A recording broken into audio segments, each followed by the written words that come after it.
Hello दोस्तों, मैं जय मौर्य स्वागत करता हूं आपका आपके ही यूट्यूब चैनल टॉपर साहित्य पर। आज हम सीखने वाले हैं जीडीपी के प्रकार। जीडीपी कितने प्रकार के होते हैं, नॉमिनल जीडीपी क्या होता है, रियल जीडीपी क्या होता है, इसको हम निकालना भी सीखेंगे बहुत अच्छे तरीके से। इससे पहले हम जीडीपी के जो जीडीपी, एनडीपी, एनएनपी, जीएनपी, ये सारी चीजें हमने क्या किया था, अच्छे तरीके से समझ लिया था इसके पिछले वीडियो में।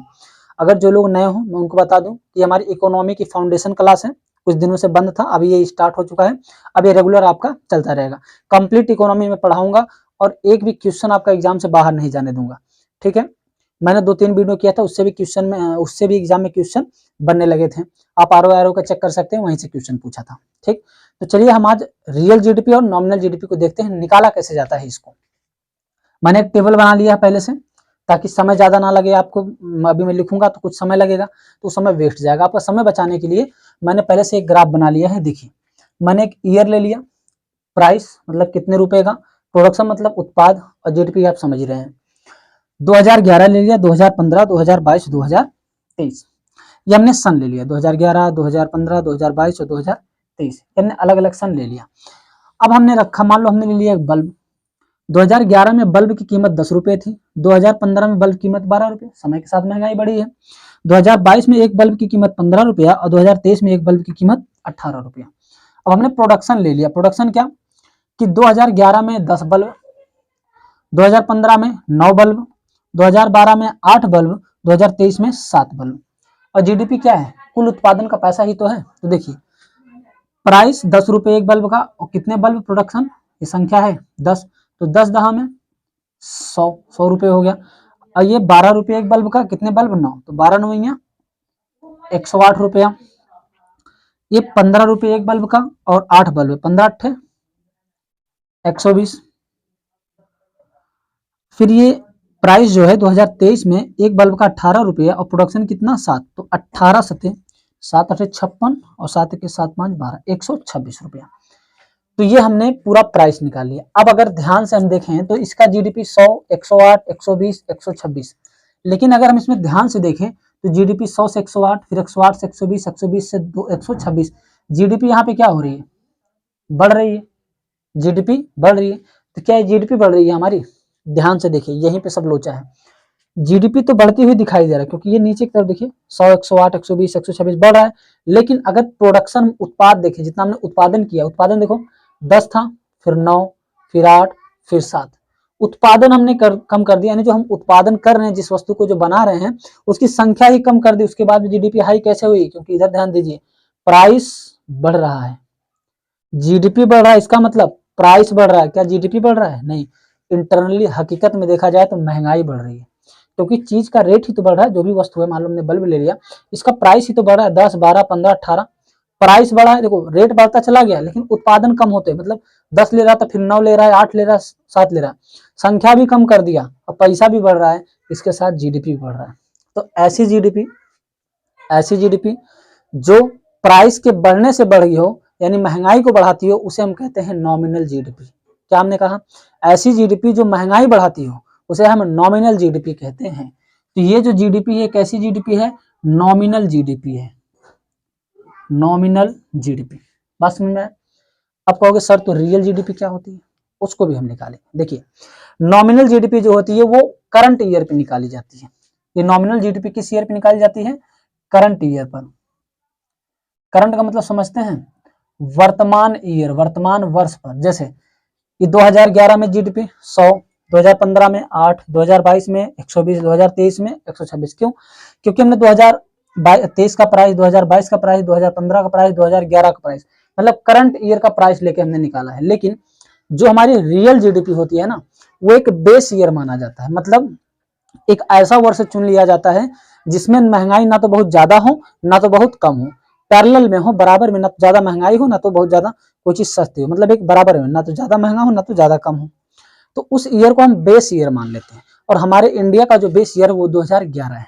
क्या है, 2011। आप इसको नोट करके रख लीजिएगा, ये इंपॉर्टेंट है भैया। 2011 इंडिया का जो बेस ईयर रखा गया है जीडीपी निकालने के लिए, 2011 रखा गया है। तो 2011 में जो प्राइस था उसको हम फिक्स कर देते हैं। फिक्स मतलब जैसे 2011 का प्राइस कितना है, 10 रुपये, हम इसको फिक्स कर दिए, यानी हर बार 10 रुपये का ही होगा, प्राइस बढ़ेगा नहीं, प्राइस नहीं बढ़ेगा।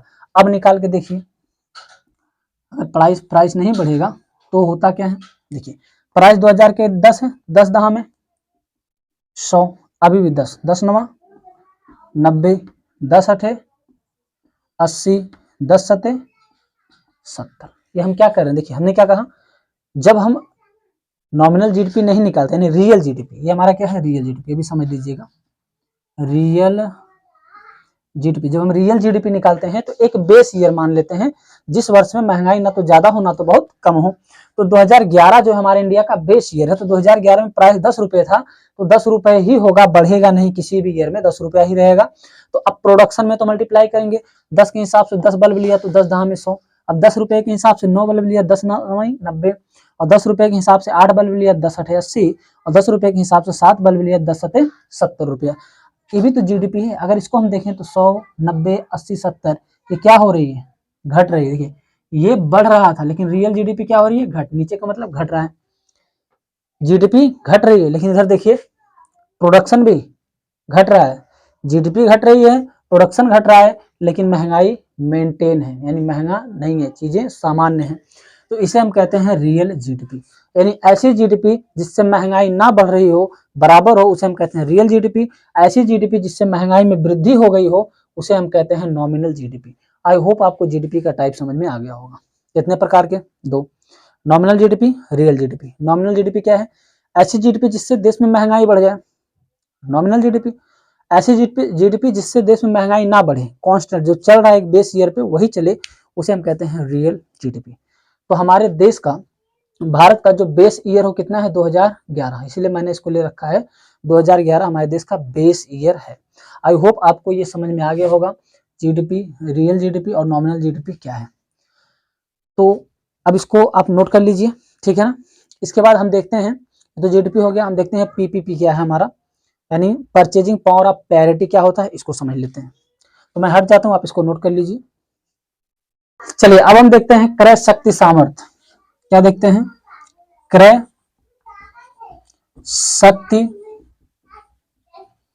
सामर्थ्य, क्रय शक्ति सामर्थ्य, इसे हम कहते हैं, मैं इंग्लिश में लिख देता हूं क्योंकि ये ऐसे नहीं मिलता आपको, इसे हम कहते हैं पीपीपी, पीपीपी मॉडल। पी मतलब होता है परचेजिंग, परचेजिंग, और इस पी का होता है पावर, और इसका मतलब होता है पैरिटी, परचेजिंग पावर पैरिटी, क्रय शक्ति सामर्थ्य। तो पीपीपी हम कहते हैं, पहले पी से परचेजिंग, दूसरे पी से पावर, और इसे तीसरे पी से हम पैरिटी कहते हैं, यानी क्रय शक्ति सामर्थ्य। बात समझ में आ गया। अभी पीपीपी क्या है मैं उसको आपको अच्छे से समझाता हूं। देखिए पीपीपी क्या होता है कि खरीदने की क्षमता, खरीदने, परचेजिंग मतलब खरीदना, क्रय मतलब खरीदना, खरीदने की क्षमता आपकी क्या कहलाती है, पीपीपी कहलाती है। जैसे समझिए, हमने कह दिया कि एक व्यक्ति है वो गांव में रह रहा है और एक व्यक्ति है शहर में, ठीक, दो है, एक व्यक्ति ए है एक व्यक्ति बी है, इसको भी 100 रुपया दिया गया और इसको भी 100 रुपया दिया गया। समझ में आ रहा है, गांव वाले को भी 100 रुपया दिया गया, शहर वाले को भी 100 रुपया दिया गया। दोनों को कहा गया कि तुम शहर में जाके सामान खरीद के लाओ, और इससे कहा गया तुम गांव में जाके सामान खरीद के लाओ। अब बताओ 100 रुपए में सामान कौन ज्यादा खरीदेगा, 100 रुपए में सामान कौन ज्यादा खरीद के लाएगा।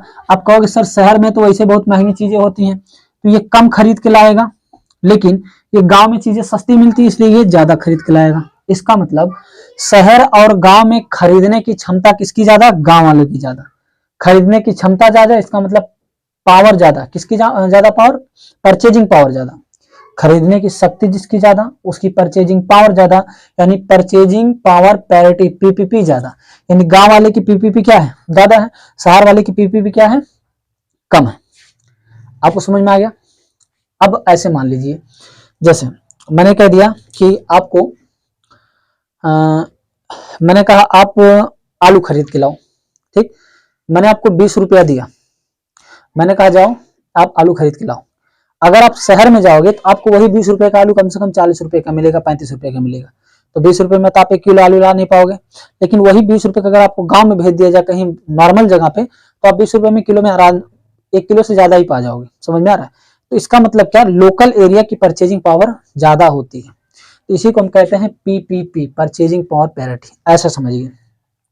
हम अगर अमेरिका की बात करें, America, USA, United state of America, संयुक्त राज्य अमेरिका की बात करें, तो यहाँ पे जो $1 होता है ना, $1, जैसे समझिए वहां का $1 इंडिया के लगभग 85 रुपए के बराबर होता है, लगभग मैं बात कर रहा हूं, लगभग, ठीक।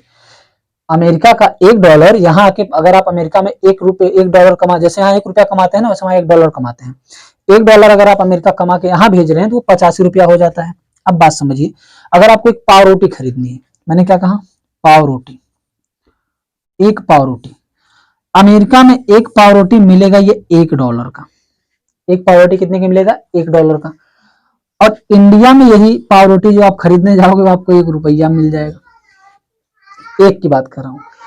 अमेरिका में $1 में एक पाव रोटी, लेकिन इंडिया में ₹1 में एक पाव रोटी। अब बताओ, ये 85 रुपया है, यानी ये कितनी पाव रोटी खरीदेगा, लगभग 85 पाव रोटी खरीदेगा कि नहीं खरीदेगा। अब बताओ परचेजिंग पावर किसकी ज्यादा, इंडिया की कि यूएसए की। ऑफ कोर्स कहोगे सर इंडिया की, क्योंकि वो तो $1 में एक पा रहा है, और वही $1 हमारे यहाँ 85 रुपया बन रहा था, हम 85 पा जा रहे हैं। तो इससे ये निष्कर्ष निकलता है कि जहां पे हम कम पैसे में ज्यादा चीजें खरीद लें, उसकी परचेजिंग पावर ज्यादा होती है, उसकी परचेजिंग पावर कहते हैं ना, परचेजिंग पावर पैरिटी, यानी पीपीपी ज्यादा, और जहां हम कम खरीदते हैं वहां पीपीपी कम। यानी अमेरिका का पीपीपी कम है, भारत का पीपीपी ज्यादा है। पीपीपी मतलब परचेजिंग पावर पैरिटी, क्रय शक्ति सामर्थ्य। मैं बार बार इसलिए बोल रहा हूं ताकि आपको याद हो जाए। अगर अमेरिका का कभी एग्जाम में पूछ लेना, अमेरिका यूएसए, तो हम लिख दे रहे हैं इंडिया। देखिए इंडिया का जो परचेजिंग पावर है वो यूएसए के 17 गुने के बराबर है, 17 गुने। यानी हम जो इंडिया में है वो यूएसए के 17 गुने के बराबर है। यानी अगर अमेरिका में एक चीज खरीद रहे हो तो हम 17 चीज खरीद सकते हैं। जैसे हमने कह दिया ₹1 में, अमेरिका में ₹1 में एक चीज मिल रहा है, तो हम ₹1 में उसका 17 गुना ले सकते हैं। ये डायरेक्ट आपको इसको ऐसे याद रखिए कि इंडिया जो है यूएसए से 17 गुना आगे है पीपीपी के माने में, ठीक, खरीदने में। अब समझते हैं हम पीपीपी होता क्या है।